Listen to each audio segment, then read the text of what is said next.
शिव महापुराण जी की कथा के क्रम में आज शिव महापुराण जी के युद्ध खंड का 56वां अध्याय। इस अध्याय का नाम है बाणासुर को भी शिव जी द्वारा गणपति पद प्रदान। जब श्री कृष्ण भगवान ने अपने पौत्र अनिरुद्ध का बाणासुर की पुत्री उषा से विवाह कराकर द्वारका चले गए, तब बाणासुर को अपनी मूर्खता पर बहुत दुख हुआ। तब उसी समय नंदी भगवान प्रकट होकर बाणासुर से कहते हैं कि हे शिव भक्त बाणासुर, दुखी मत हो।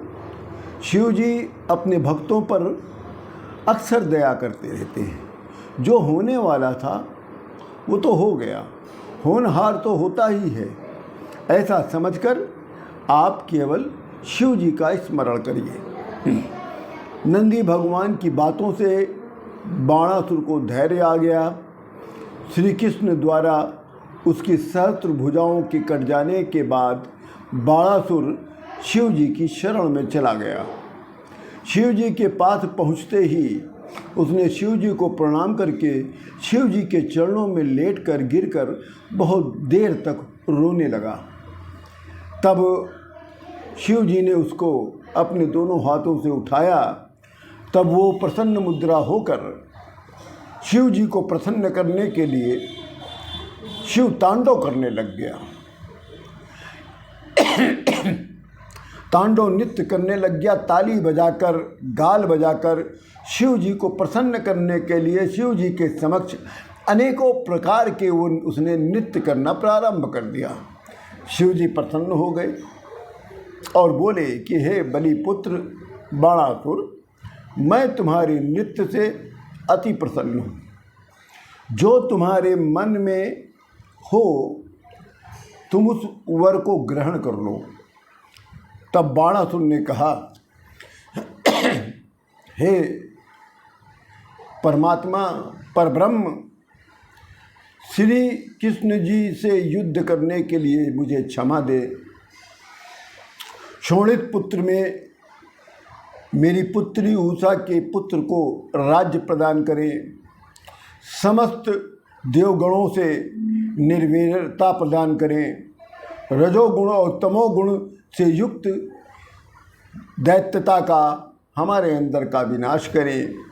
शिव जी में हमको निष्काम भक्ति का वरदान दें और शिव भक्तों में मेरा स्नेह बना रहे और सभी प्राणियों में दया बनी रहे। मुझको इस तरह के वरदान प्रदान करें। और फिर वो वस्तुत भी करने लग गया। देव देव महादेव शरणागत वत्सला, त्वां नमामि महेशान, दीन बंधु दयानिधो।